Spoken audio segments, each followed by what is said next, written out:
warahmatullahi wabarakatuh. Waalaikumsalam warahmatullahi wabarakatuh. Syukur kepada Allah kita ucapkan mendapatkan rahmat dan karunia Allah kita dapat kumpul sini untuk membahas dan berdiskusi bersama. Pada diskusi hari ini, izinkan aku menyinggung soal suatu terlebih dahulu. Teman-teman pernah tahu nggak sih di mana letak Turki? Turki nggak sih di Turki? Sumpah. It's my dream sih aku harus ke Turki sih dari Kapadokia. Nah, teman-teman pernah tahu nggak sih kalau ternyata Turki itu dulu pernah ada peradaban Islam yang maju banget dan pernah berkuasa dan memerintah selama lebih dari ratusan tahun dan daerah kekuasaannya itu luas teman-teman sampai ke Papua. Nah, hari ini kita bakal bahas soal daulah atau dinasti.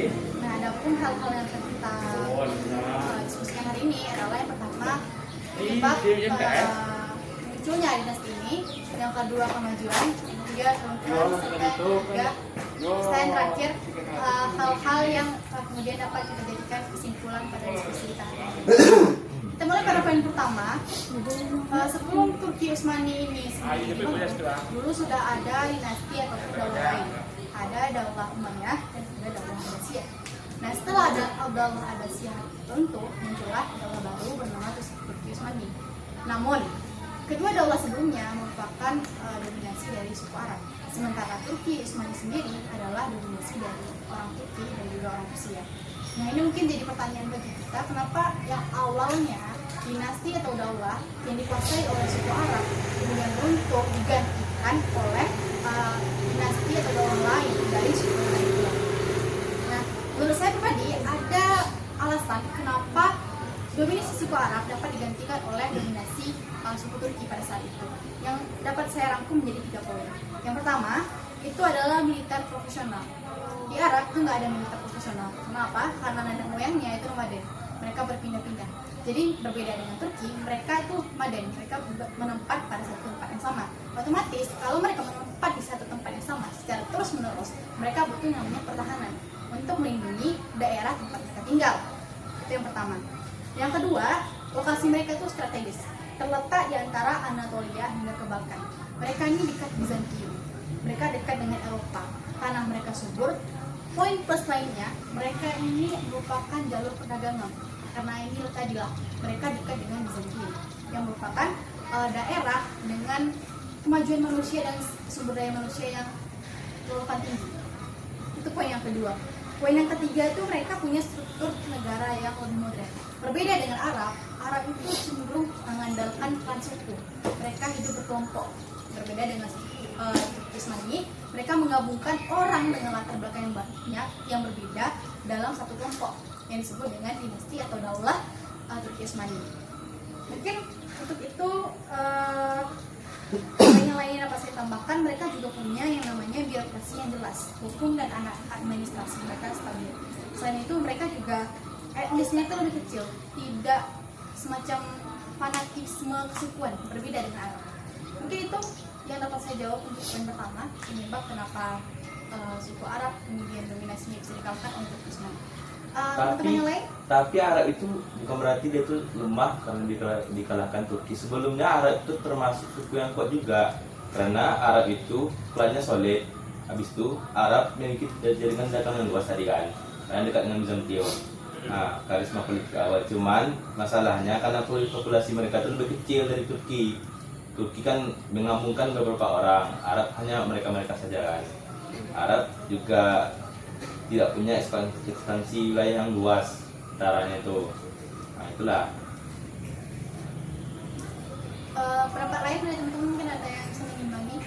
Baik, jadi di sini kesimpulan yang dapat saya ringkas adalah tentunya dominasi Quraisy terjadi karena dinasti Abbasiyah mengalami kemunduran akibat konflik internal, lemahnya kepemimpinan dan menurunnya kekuatan militer.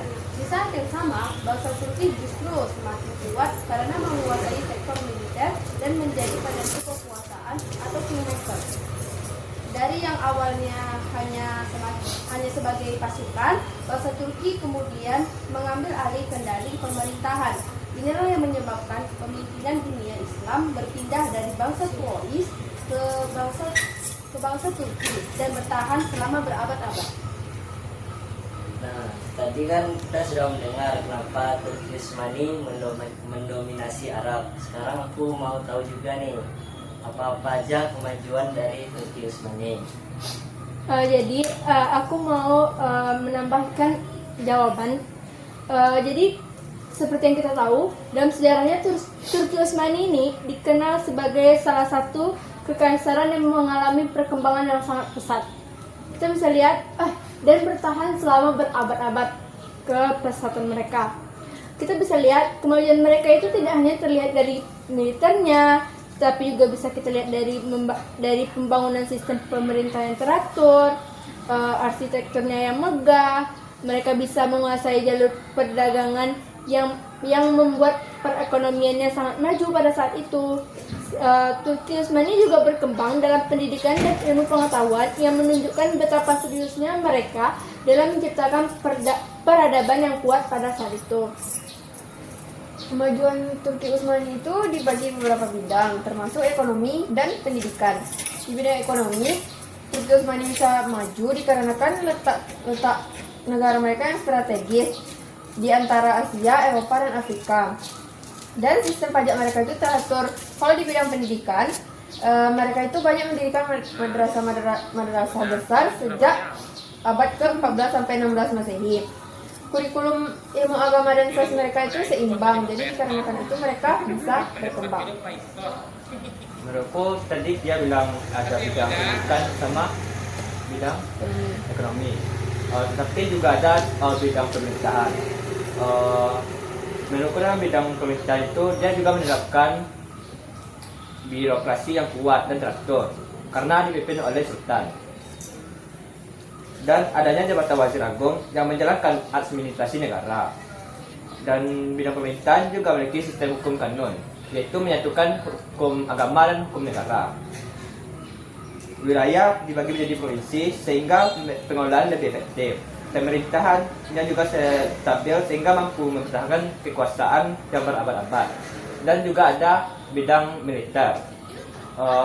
Ia memiliki pasukan elit Janissary yang disiplin dan profesional, menggunakan senjata api dan meriam modern lebih awal dibandingkan kerajaan-kerajaan yang ada di Eropa. Armada laut kuat menjadikan mereka penguasa Laut Tengah. Ekspansi wilayah besar, bahkan Konstantinopel, Afrika Utara dan Timur Tengah. Seperti yang kita dengar tadi, kemajuan-kemajuan yang dicapai Turki Utsmani. Dan sekarang aku penasaran nih, kenapa Turki Utsmani ini bisa jatuh setelah mengalami banyak kemajuan-kemajuan yang telah dilaluinya. Ngomong soal perempuannya, kalian ngebayangin nggak kerajaan yang besar seperti itu memiliki sistem pemerintahan atau pemilihan sultan tuh yang lemah? Kalian bisa bayangin nggak kalau misalnya orang yang berusia 6 tahun ditunjuk sebagai pemimpin suatu kerajaan yang mendominasi seluruh dunia pada masa itu? Apakah bisa menguasai faktor politik? Apakah bisa merangkum semua kegiatan-kegiatan kepolitikan? Tentunya tidak bisa kan. Tentu pada saat itu yang akan mengurus semua itu para pewasiat dia. Selain harus penasehat. Dan juga selain itu mungkin ada beberapa faktor yang lain seperti terjadinya korupsi. Tentu orang-orang yang di dalam pemerintahan akan merasa haus dengan uang-uang yang begitu bergelimang. Gitu. Nah iya Mei, tapi nggak cuma itu aja salah satu faktor keruntuhannya, masih banyak juga kan. Salah satunya juga seperti kayak ekonomi mereka yang hancur, terus adanya utang negara yang lain gitu. Nah, jadi faktor-faktor runtuhnya Turki Utsmani itu disebabkan karena korupsi dan kemunduran administrasi di pemerintahannya, dan juga kemajuan Eropa dalam ilmu pengetahuan sainsnya dan teknologi. Itu membuat Utsmani kalah bersaing, dan kelemahan militer, terutama runtuhnya pasukan Janissary di abad ke-19 dan terakhirnya yaitu keterlibatan dalam Perang Dunia I di pihak kalah sehingga wilayahnya dipaksa pecah oleh negara-negara barat.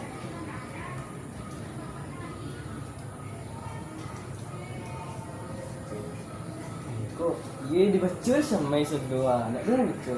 Tapi betul juga ya, Turki kan sejarahnya, arsitekturnya indah. Bahkan arsitektur sekarang pun melihat kayak gaya bangunan Turki itu memang indah, betul kan? Iya, apalagi yang mau bahas tentang Taj Mahal. Iya. Orang mikirnya kalau Taj Mahal tuh mungkin kayak bangunan masjid, tapi nyatanya itu sebuah makam. Tapi aku gak nyangka sih, ternyata Turki Osmani ini runtuh karena ada juga yang korupsi ternyata di dalamnya. Berarti emang Emang udah dari dasarnya korupsi ini ada di mana? Ada di mana-mana dari dulu ternyata. menghancur negara ya. Nggak bisa hancur. Ngomong soal arsitektur yang jadi highlight buat aku tuh ini loh, yang awalnya tuh bangunnya tuh awalnya tuh gereja, tapi diubah jadi masjid. Hagia Sophia. Iya. Ah, itu bangunan yang terkenal juga. Gimana ya, sesuatu yang wah tiba banget nih, yang awalnya gereja diubah jadi masjid gitu. Apakah nanti umat yang dulunya beribadah ke sana nggak merasa ini sesuatu yang pantas orang mungkin kayak gini gitu. Apalagi ini kan tempat ibadah, Iya. kayak sakral lah ya gitu, masa dialih fungsikan gitu aja. Menurutku itu juga sih yang jadi sesuatu yang gimana ya, unik gitu dari Islam. Habisnya kita tuh kan tiket ya. Tiket ke Turki. Gas kayak Iya, kita Turki. harus ke Kapadokia, Iya lihat sih. sejarah yang kita ceritain tadi ya nggak sih. Itu bagus sih. Ah. Nah, mau libur bareng-bareng. Iya, kan libur semester nih bentar lagi. Harusnya pergi ke Taj Mahal kan. Kok Taj Mahal kan kita ke Turki. Iya. Tapi setelah kita bahas-bahas panjang gini, apa sih kesimpulan dari materi yang kita bahas hari ini?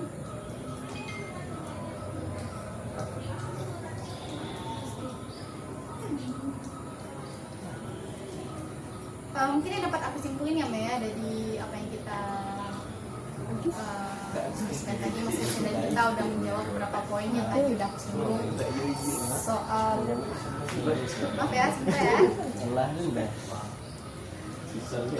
Gini soal kesimpulan tadi dari apa yang udah aku bilang tadi soal kenapa gas ini muncul, kenapa maju, kemudian disebabkan oleh apa, dan terakhir ini poin kesimpulan. Mungkin aku nambahin juga nanti juga bisa kontribusi. Kesimpulannya yang pertama itu muncul karena nggak lain mungkin yang bisa aku tangkap dari sini adalah masanya Arab mendominasi itu udah habis, udah digantiin sama orang-orang yang baru gitu. Karena seperti kata pepatah ya, setiap orang ada masanya. Arab juga monoton kan, dia nggak terima orang lain selain dari suku dia. Iya, mereka Makanya mereka tuh mudah runtuh ya. fanatisme kesukuan. Ya. Berbeda sama Turki Osmani, mereka tuh merangkul banyak orang dalam latar belakang yang berbeda seperti yang udah aku singgung tadi. Itu buat yang pertama. Yang kedua, maksudku dalam sistem pemerintahan yang bikin mereka bisa bertahan ratusan tahun itu adalah karena mereka mengimbangi faktor-faktor dalam kehidupan. Seperti tadi Pemerintahan, militer, ekonomi, dan pendidikan kan. Mereka aja bisa berkuasa di 3 benua pada saat itu. Dimana mereka nggak maju. Tapi aku masih heran sih dengan sistem pemerintahan. Tapi semaju-majunya mereka, kenapa mereka bisa apa namanya, si bobrok itu memilih pemerintahan gitu? Iya, masa anak usia 6 tahun disuruh jadi pemerintah? itu karena budayanya nepotisme mungkin. tadi sih. Karena mungkin pakai sistem kekeluargaan nggak sih? Iya, itu yang namanya nepotisme. Mereka Dan budayanya dipilih juga berdasarkan kuat. keturunan. Mereka mendahulukan keluarga. Iya, jadi ada nggak ada harus dipakai walaupun anak usia 6 tahun. Menurutku itu gimana ya, keputusan yang labil untuk dinasti atau peradaban sebesar itu. Makanya nggak lain bisa mereka hancur setelah berjaya sekian lama. Dan minusnya Turki ini nggak mau mengikuti zaman pula. Di saat Eropa udah mulai mengupgrade senjatanya, dia masih kayak berfokus pada senjata yang mereka buat, dan akhirnya itulah jadi alasan mengapa mereka bisa kalah pada Perang Dunia Pertama. Sebenarnya itu juga tadi ada korupsi ya, yang semacam gimana ya, relate lah sama kita gitu. Saat ini korupsi di mana-mana, majalah gitu ya, yang merupakan menjadi faktor utama juga bagi sebuah bangsa untuk menjadi mungkin Perebutan Turki Osmani itu ada nggak hubungannya sama Al-Fatih? oh masa beliau itu masa paling jaya. Oh iya. Oh berarti dari itu tuh Arab yang diambil Muhammad. Tahu kan pas perang pertama? Ya, ya, Perang tahu. pertama Turki Osmani masih ada. Tapi itu Sayangnya keren mereka sih. kalah. Muhammad Al-Fatih umur berapa pas itu? 18. Dulu itu kamu masih muda. 11. Kalau nggak salah beliau jauh deh sebelum perang pertama ini. Iya. Jauh banget. Pas perang pertama ini meletus mereka kalah. Mereka di blok timur kalau nggak salah. Mereka kalah. Kalahnya mereka di sana ya itulah karena mereka Daya. menolak perkembangan zaman. Dan itu pas orang lagi upgrade-nya senjata, mereka tetap pada teknologi yang konvensional gitu, tetap pada jalan yang tradisional gitu. Itu jadi alasan kenapa Ukraina ini. Oke, itu aja. Ada yang mau menambahkan lagi? Tapi aku nggak mikir sih kenapa Turki yang bisa mendominasi seluruh benua bisa runtuh segitu. Bahkan Sultan Fateh itu juga yang bisa menjatuhin kota Konstantinopel. Kenapa hanya condong pada satu pemimpin aja? Kenapa nggak diteruskan kepada pemimpin-pemimpin lain? Mungkin pemimpin lain itu sudah menikmati masa jaya Turki Utsmani tersebut, jadi mereka merasa lalai. Ya itu dia. Mereka fokus pada harta aja. Ya, harta nomor satu. Itulah korupsi. Ya, karena harta tuh godaan terbesar sih dalam hidup. Kalau Apalagi misalnya sama kita yang pandemi kan jadi pemimpin, itu kita setabah Fateh. Iya. Ya, orang tuh sama, kecuali orang yang bawa beras, teman-teman pakai rompi. Itu Oh, Farel. Ikut beras, fotoin. yang nyimpan beras itu. Terus turun dari helikopter foto pergi. Mungkin Dengan itu si aja. bantu. Ada masih bantu tapi ada tim. Iya. Ya kan dia lagi ada tim aja. Mungkin itu bisa kita pakai buat bahan diskusi kita ke depannya. Terus kali ini kita cukupkan. Kita stop di sini. Kita cukupkan Iya. pembahasan diskusi hari ini. Kita ucapkan alhamdulillah. Alhamdulillah. Baik. Sekian pertemuan kita hari ini. Dadah. Assalamualaikum warahmatullahi